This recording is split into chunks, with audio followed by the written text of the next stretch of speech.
Bonjour Elisabeth Borne. Bonjour. Merci de répondre à mes questions sur RMC et BFM TV. Il est 8h33, vous êtes la ministre du Travail. J'ai beaucoup de questions à vous poser ce matin, très concrètes pour nous tous, sur le télétravail, sur le salaire, sur l'apprentissage, sur le temps de travail. Avec d'abord cette première question, et si on était en week-end ce soir? Pourquoi pas? Écoutez, c'est effectivement le débat sur la semaine de 4 jours. Moi, je pense que dans certaines entreprises, il peut y avoir des négociations pour mettre en place une semaine de 4 jours. Mais je pense qu'on ne peut pas du tout imposer une telle mesure. Et je pense qu'il faut arrêter de raconter n'importe quoi aux Français. Vous voyez, certains candidats vous disent on va augmenter les salaires de 10% pour faire ensuite marche arrière. Et de la même façon, croire... Là, c'est d'abord Yannick Jadot qui a proposé cette réduction du temps de travail, alors avec plusieurs modalités possibles. Soit ce serait les 32 heures, soit ce serait les 35 heures sur 4 jours, soit même carrément l'idée qu'on travaille 4 ans et puis on ait ensuite une 5e année qui soit une sorte d'année bonus. Sauf qu'il y a aussi le patron de Total qui dit pourquoi pas. Non, mais je pense que ça peut se discuter dans certaines entreprises. Je pense que c'est la bonne échelle à laquelle on peut avoir des négociations sur des mesures de ce type-là, mais je ne pense pas que ça puisse être une mesure générale. Parce que vous voyez, soit il s'agit de faire en 4 jours ce qu'on faisait en 5 jours, et ça peut être aussi beaucoup de stress pour les salariés, donc on ne peut pas l'imposer, soit on ne va pas laisser croire aux gens qu'on peut travailler moins sans avoir un impact sur le pouvoir d'achat. Et je pense qu'aujourd'hui, ce que les Français nous disent, c'est que leur préoccupation, c'est plutôt le pouvoir d'achat. Ça veut dire quoi? C'est-à-dire que vous n'y êtes pas favorable. Vous ne ferez rien, en tout cas, pour le favoriser. Je pense que ça n'est pas une mesure qu'on décide d'en haut qui s'imposerait à toutes les entreprises. Ensuite, si des entreprises veulent avoir des discussions, comme Total, vous l'avez dit, veut en avoir une, écoutez, qu'ils le fassent. Mais allez-vous les encourager? Est-ce que vous diriez au patron de Total, si vous l'avez devant vous, ouais, au fond, allez-y, quoi. Je pense que c'est un choix de l'entreprise. Moi, je vous dis, de manière générale, ça peut poser des questions à la fois de pression sur le rythme de travail s'il s'agit de faire en 4 jours ce qu'on faisait en 5 jours, et ça peut poser des problèmes de pouvoir d'achat. C'est ce qu'on avait vu, vous savez, après les 35 heures à la fin des années 90, tout le début des années 2000, les salaires ont augmenté moins vite, et je pense que c'est pas ce que souhaite la majorité des Français. Mais Elisabeth Borne, il y a certains pays qui carrément tentent l'expérience. L'Espagne, elle teste la semaine de 4 jours dans une région. Vous voudriez pas tester ça? Je vous dis, moi, c'est des choix d'entreprise. Et de façon générale, c'est clair qu'en France, on est un des pays où on travaille le moins sur l'année, le moins tout au long de la vie. Ça pose des enjeux de compétitivité. Et à la fin, ma priorité, c'est qu'on crée de l'emploi et qu'un maximum de Français aient un emploi. Il y a un patron qui l'a mis en place, c'est Laurent de la Clergerie. Avec son entreprise, il a 1000 employés, LDLC. Il reste hyper compétitif et il dit surtout qu'il y a beaucoup moins de congés maladie, d'arrêts maladie dans son entreprise. Donc finalement, ça permettrait peut-être justement d'arriver en bonne santé à la retraite. Je pense qu'il y a des entreprises dans lesquelles ça peut se mettre en place, mais je vous dis, c'est pas le rôle de l'État. Et en tout cas, moi, je préconise pas du tout qu'on impose une telle règle à toutes les entreprises. Elisabeth Borne, ce matin, à propos de la campagne et des propositions des uns et des autres, c'est dans le journal Le Parisien, vous dites « Objectivement, je trouve qu'il y a peu d'idées ». Je vous ai trouvé un peu gonflé de dire ça. Elles sont où les idées d'Emmanuel Macron? Non, attendez, je parlais des jeunes, et quand on regarde les propositions des candidats sur le travail, pour les jeunes, vous voyez, moi j'entends Marine Le Pen qui nous dit on va exonérer d'impôts sur le revenu les jeunes de moins de 30 ans. C'est un peu curieux parce que vous voyez, ça veut dire que ceux qui s'en sont sortis, qui ont des bons revenus, on les aide. Les autres qui n'ont pas encore trouvé un travail... Oui, mais vous dites qu'il y a peu d'idées. Ça, au moins, c'est une idée. Alors, vous n'êtes peut-être pas d'accord, mais enfin, c'est quand même un petit peu créatif, quoi. Vous inventez quoi, vous? C'est le contraire de l'égalité des chances, vous voyez. Alors nous, on met en place... D'abord, on a beaucoup agi pour l'emploi des jeunes. Et ça a été notre priorité tout au long du quinquennat, a fortiori dans la crise. Vous voyez, on a lancé un plan Un jeune, une solution à l'été 2020, parce qu'on voulait éviter à tout prix ce qui s'était passé après la crise de 2008-2009. On avait eu une explosion du chômage des jeunes. Plus de 30% d'augmentation du chômage des jeunes. Donc ce plan, c'est une véritable révolution dans l'accompagnement des jeunes, avec une réponse pour chaque jeune. Ça a été 4 millions de jeunes qui ont pu bénéficier d'une des solutions du plan Un jeune, une solution.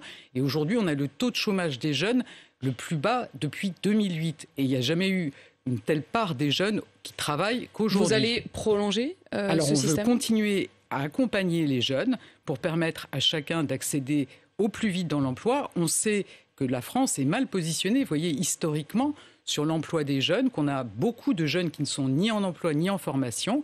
Donc on va lancer le 1er mars, donc dans moins d'un mois, le contrat d'engagement jeune pour aider. Donc vous allez pérenniser l'aide des jeunes à trouver un emploi. Absolument. Notre objectif, c'est vraiment de sortir de la situation qu'on vit dans notre pays depuis des décennies où c'est une galère pour beaucoup de jeunes pour accéder à l'emploi. Et donc on veut accompagner ceux qui, malgré la bonne conjoncture économique, ne trouveront pas un emploi, les aider d'abord à découvrir des métiers, donc à être en entreprise. Donc ça, c'est autre chose qu'un jeune à emploi. C'est la continuité d'un jeune, une solution, avec vraiment un focus maintenant pour les jeunes qui, malgré la très bonne conjoncture économique, ne trouveront pas seuls un emploi. Donc c'est un accompagnement intensif, 15 à 20 heures par semaine. Je vous dis beaucoup d'immersion. À partir du 1er mars. À partir du 1er mars, beaucoup d'immersion en entreprise. L'objectif, c'est qu'ils trouvent au plus vite un emploi. Et pour ceux qui en ont besoin, qui ont un frein financier, des difficultés financières, ça sera aussi une aide de 500 € par mois. Vous avez dit le mot révolution, mais précisément c'était le mot d'Emmanuel Macron. Il avait d'ailleurs publié un livre lors de la dernière campagne présidentielle qui s'appelait Révolution. Est-ce que vous avez des révolutions à nous proposer pour les 5 ans qui viennent ? Écoutez, je pense que le président de la République le dira le moment venu. On a fait des transformations très profondes. Vous voyez, par exemple, l'apprentissage, dont on a présenté les chiffres hier. On a totalement transformé l'apprentissage. Vous avez bien compris que là, vous me parlez du passé. Oui. Moi, je vous parle de l'avenir, parce qu'on est en pleine campagne, qu'on a bien compris qu'Emmanuel Macron a été candidat à sa réélection. Donc, il va bien falloir qu'à un moment, vous ayez des propositions, que vous donniez envie aux Français oui, mais je pense que le moment venu, je pense que Emmanuel Macron dira s'il est candidat et les propositions qu'il souhaite porter. Donc, sur le travail, pour l'instant, vous travaillez un peu, vous planchez là-dessus ? Ah, mais moi, je vous dis de continuer à accompagner tous les jeunes pour qu'on sorte de cette difficulté structurelle de notre pays qui est stressante pour les jeunes et pour les parents, de ces difficultés pour entrer dans la vie professionnelle, de s'assurer que les jeunes, on les prépare à un métier, qu'ils peuvent y accéder le plus vite possible. C'est des enjeux que moi, je continuerai à porter. Avant de parler du télétravail, je voudrais justement qu'on dise un mot sur l'apprentissage, puisque vous nous parlez des jeunes. Il y a un jeune, une solution, et puis il y a la question de l'apprentissage. L'apprentissage, ça marche bien. Franchement, là, c'est une de vos fiertés dans le bilan. Mais ça marche bien aussi parce que c'est quand même très aidé aujourd'hui, l'apprentissage. Est-ce que vous allez maintenir les aides aux entreprises qui emploient des apprentis ? Alors, on peut dire déjà qu'effectivement, 2021, c'est une nouvelle année historique, avec près de 720 000 jeunes qui ont signé un contrat d'apprentissage. Je rappelle qu'en 2017, on était à moins de 300 000. Et c'est une très bonne nouvelle pour les jeunes, parce que quand on signe un contrat d'apprentissage, donc on se forme en entreprise, donc on est en train aussi d'acquérir une expérience professionnelle. La formation, elle est gratuite et en plus, on est rémunéré. On découvre le monde de l'entreprise et donc c'est très souvent à la clé un job. Effectivement, c'est très bon résultat. Les entreprises, elles touchent entre 5 et 8 000 € d'aide par apprenti. Donc pour l'instant, c'est quand même sous perfusion, très largement. Écoutez, si vous enlevez la perfusion, vous n'avez pas peur que tout s'écroule ? On a absolument voulu, effectivement, que dans la crise et en sortie de crise, les entreprises ne renoncent pas à embaucher un apprenti et elles se sont toutes mobilisées. Et moi, je voudrais le saluer parce que je vous dis, c'est vraiment une très bonne nouvelle pour les jeunes. C'est une voie d'excellence pour trouver un métier. Ensuite, on a prolongé les aides jusqu'au 30 juin et ma conviction, c'est qu'il ne faut surtout pas casser cette dynamique. Donc ça veut dire qu'au-delà du 30 juin, vous pourriez à nouveau prolonger les aides ? Moi, je vous dis, on fera tout pour continuer à soutenir l'apprentissage. C'est la meilleure façon de se former et d'entrer dans la vie professionnelle. Une question sur les jeunes, justement, dans la vie professionnelle. Il y a plusieurs personnes qui m'ont appelé au 32-16 sur RMC, qui sont des formateurs, qui disent on a un gros problème avec les bacs pro, parce que les jeunes qui parfois ne sont pas vaccinés sont souvent du coup refoulés des entreprises qui demandent quand même à ce qu'ils soient vaccinés. Est-ce que ça veut dire que ces jeunes qui ne sont pas vaccinés et qui donc parfois ne peuvent pas travailler en entreprise vont se retrouver à ne pas avoir leur bac pro validé ? Alors attendez, c'est un peu surprenant parce qu'il n'y a pas d'obligation vaccinale en entreprise. Non, mais il y a un certain nombre d'entreprises où et normalement il y a un secret médical. Il y a quand même un contact. Non, quand il y a un contact avec le public, il faut être vacciné et les jeunes parfois refusent de le faire. Il y a quelques métiers. Dans l'hôtellerie-restauration, voilà, notamment, absolument. Qui est quand même un des lieux où les jeunes dans le bac pro... Les clients ont effectivement... Quand on exige un pass vaccinal des clients, alors les salariés doivent être effectivement vaccinés. Moi, je pense que l'essentiel des métiers en France, vous voyez, c'est à peu près 2 millions de salariés sur l'ensemble des salariés qui aujourd'hui doivent avoir un pass vaccinal. Donc il y a beaucoup d'autres voies, y compris dans l'hôtellerie et dans la restauration. Il y a des métiers, par exemple les métiers de cuisinier, où vous n'avez pas besoin d'avoir un pass vaccinal aujourd'hui. Mais pour ces jeunes-là qui parfois du coup ne font pas leur stage, le bac pro va leur être tout simplement refusé. Moi, je peux qu'inciter les jeunes et les moins jeunes qui ne se sont pas encore fait vacciner à le faire. Alors justement, vaccin, télétravail, alors on peut espérer, on va croiser les doigts, que tout ça commence à être derrière nous. C'est ce que disait le ministre de la Santé hier soir sur BFM TV. Le télétravail, en tout cas obligatoire, est derrière nous, puisque depuis hier, il n'est plus obligatoire, il est simplement recommandé. Est-ce que vous pouvez nous expliquer ce que ça veut dire recommander? Sur combien de jours? Avec quelle incitation? Alors, précisément, puisque ça n'est plus une obligation, ce choix, combien de jours, par exemple, ça se fait dans l'entreprise, dans le dialogue entre l'employeur et les représentants des salariés. Il y a beaucoup d'entreprises qui ont signé des accords sur le télétravail. C'est le moment d'appliquer ces accords, de décider le cas échéant d'aller un peu plus loin, parce que l'épidémie n'est pas complètement derrière nous. Et donc, c'est une mesure dont on sait qu'elle peut ralentir la diffusion du virus. Ça reste une très bonne mesure. Mais moi, je souhaite que ce soit discuté au sein des entreprises pour trouver le bon équilibre. Donc là, maintenant, vous leur laissez la main, en quelque sorte? On laisse la main, on rend la main aux entreprises. C'était une demande très forte, notamment des organisations patronales. Le dialogue, il doit se passer dans l'entreprise. Et que fait l'État employeur, pour le coup? Est-ce que dans les entreprises publiques, ce sera pareil, en fait, à chaque département de décider, ou est-ce que vous allez fixer des règles? Alors, vous savez qu'il y a un accord, justement, sur le télétravail dans la fonction publique, en tout cas pour ce qui relève de l'État, qui prévoit 2 jours de télétravail, et on va se remettre sur cette norme de 2 jours de télétravail. Quel est le bilan du point de vue du respect du télétravail? Vous aviez promis qu'il y aurait plus de contrôles. Est-ce que les contrôles ont été fructueux? Est-ce que vous vous êtes rendu compte que oui, tout le monde respectait? Combien d'amendes ont été imposées? Quelle est la réalité du télétravail en France? Alors écoutez, moi j'ai pu constater dans la dernière enquête qu'on a faite, quand on a prolongé le télétravail pour une dizaine de jours, au-delà des 3 semaines qui avaient été annoncées initialement, j'avais demandé un dernier effort, un dernier coup de collier, si je peux dire, et ça a été entendu. On est en moyenne à 65% des salariés qui peuvent facilement télétravailler, 75% en 5 plus que du genre. Donc, et les entreprises. Combien de contrôles, combien d'entreprises par et qui sanctions mise en demeure. Beaucoup d'entreprises insister, quand on a présenté la mesure, sur le fait que ça ne vient pas du jour au lendemain, qu'on laisse à l'entreprise le temps, le cas échéant, de se remettre en conformité avec les règles. Mais ces contrôles et ces éventuelles sanctions, elles ne concernent pas que le télétravail. Vous savez que les autres règles, le port du masque en entreprise quand on est dans des espaces partagés et fermés, ou le fait de respecter des distances, le fait de désinfecter les outils de travail partagés, ça reste des obligations et on va donc continuer les contrôles sur le respect du protocole sanitaire en entreprise. Il y a une question qui concerne beaucoup de ceux qui nous écoutent et surtout à cette heure-ci, à 8h45, l'heure de l'école.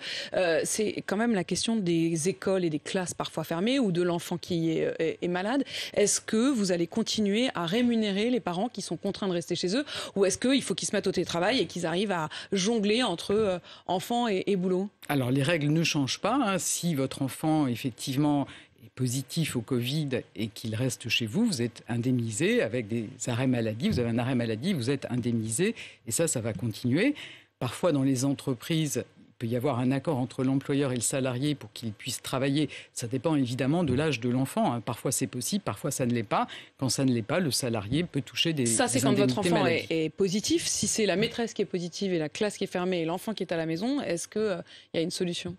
Alors, on avait mis en place, quand on a des classes fermées, une réponse avec l'activité partielle. Et ça reste aussi valable. L'activité partielle peut vous prendre en charge. Pas de date de fin là-dessus. Pour l'instant, vous continuez ces aides. On a prolongé toutes les mesures et notamment tout l'accompagnement par l'activité partielle pris en charge à 100% quand on a ce type de situation ou des restrictions qui existent encore. Je pense par exemple aux discothèques qui restent fermées jusqu'à mi-février. Certains ont noté dans leur agenda la date du 16. On est très attentif à avoir toujours des dispositifs d'accompagnement tant qu'il y a des contraintes pour les entreprises et pour les salariés. Elisabeth Borne, je voudrais qu'on parle salaire. On en parle beaucoup de la question du pouvoir d'achat. L'une des clés, c'est quand même de gagner plus.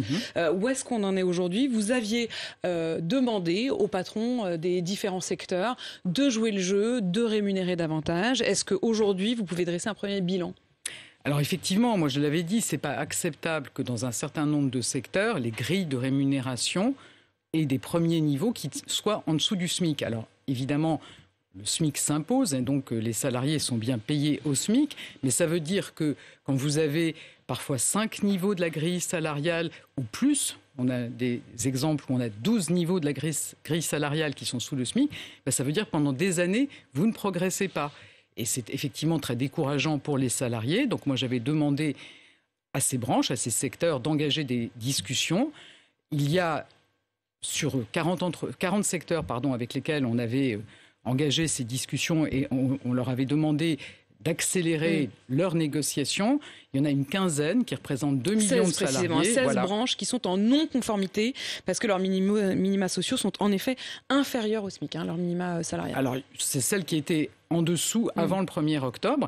On a des négociations qui se sont bien passées, par exemple dans les hôtels, cafés, restaurants, où on a une revalorisation de la grille salariale de 16% en moyenne. Donc là, vous dites bravo, pour le coup. Je pense que c'est très bien. Et puis, des discussions vont se poursuivre aussi sur l'organisation du travail, les conditions de travail. Donc, moi, j'appelle toutes les branches à avoir ce type de discussion.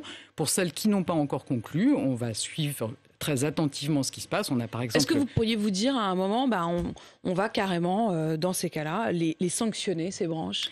Écoutez, moi, je pense qu'on... Vous pensez à la coiffure, par exemple, j'imagine ? Alors, le secteur de la coiffure, effectivement, il n'y a aucune discussion. Je pense qu'il faut vraiment que les organisations patronales réfléchissent aussi à l'attractivité de leur métier, à l'image qu'ils donnent de leur profession, en refusant d'avoir des propositions de revalorisation salariale dans ces métiers. Aujourd'hui, un coiffeur qui commence, il est payé en dessous du SMIC.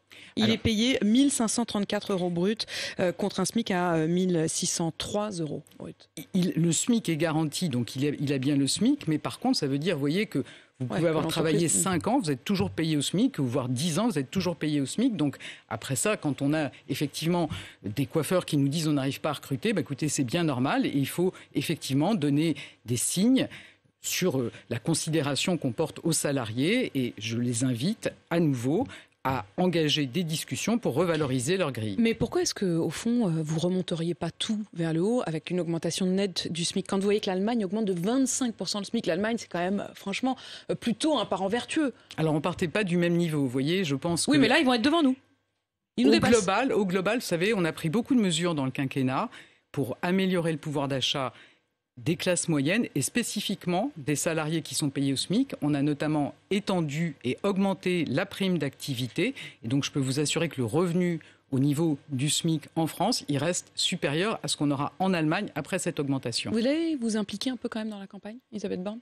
Écoutez, moi, d'abord, j'ai très envie de défendre le bilan qu'on a dans le domaine de l'emploi où on a un taux de chômage qui est au plus bas depuis près de 15 ans. Mais c'est le cas dans toute l'Europe, quand même. À un moment, il faut aussi dézoomer et regarder ailleurs. Oui, c'est pareil vous partout, savez, quand on a 500 000 demandeurs d'emploi sans aucune activité de moins entre décembre 2020 et décembre 2021, il n'y a pas grand monde qui nous prédisait d'avoir une telle situation sur l'emploi. Quand on a un taux d'emploi, c'est-à-dire la part des Français qui ont un travail qui est au plus haut depuis 1975, écoutez, je pense que ça montre qu'on a bien su protéger l'économie, la faire repartir et que c'est une très bonne nouvelle que chacun puisse trouver un emploi. Quand vous entendez qu'il y a 135 milliards d'euros, un méga profit pour les entreprises du CAC 40, vous vous dites c'est une très bonne nouvelle ou est-ce que c'est le signe d'une inégalité face aux revenus en France ? On recommande très fortement d'avoir des accords dans les entreprises pour partager la richesse qui est produite. C'est notamment ce qu'on a pu faire avec la loi Pacte pour encourager l'intéressement, la participation. Vous recommandez. On a donné tous les outils et je pense que les entreprises, elles sont bien conscientes qu'il faut aussi motiver les salariés, avoir des bonnes rémunérations, des perspectives de progression professionnelle. Mais s'ils ne vous écoutent pas, tant pis quoi. Non, écoutez, je pense que vous voyez, on a montré qu'on était assez insistant avec les branches qui n'entendaient pas, les secteurs qui n'entendaient pas la nécessité de revaloriser leurs salaires. Ils l'ont fait aussi parce qu'ils n'arrivaient plus à embaucher. Donc vous savez, je pense que c'est effectivement ce que vous dites est parfaitement exact. Quand on fait baisser le chômage, on met aussi les salariés en situation de mieux négocier. Sauf que là, les entreprises salaire. du CAC 40, avec leurs 135 milliards, vous aurez beau leur dire « Allez, je vous recommande ». Non, mais je pense que... moi, je vous dis, on a des tensions de recrutement aujourd'hui et je pense qu'il y a beaucoup d'entreprises qui sont en train de mener des négociations salariales en étant conscients qu'il faut fidéliser les salariés, qu'il y a aussi des emplois ailleurs et que si on ne donne pas effectivement des augmentations salariales, si on ne travaille pas sur les conditions de travail, les salariés peuvent choisir d'aller ailleurs. Et finalement, peut-être que c'est pour ça que Total est pour La semaine à 4 jours. Mais c'est aussi une autre façon de jouer sur les conditions de travail des salariés. Merci Elisabeth Borne d'avoir répondu à mes questions sur RMC et BFM TV. Ministre du Travail, il est 8h53.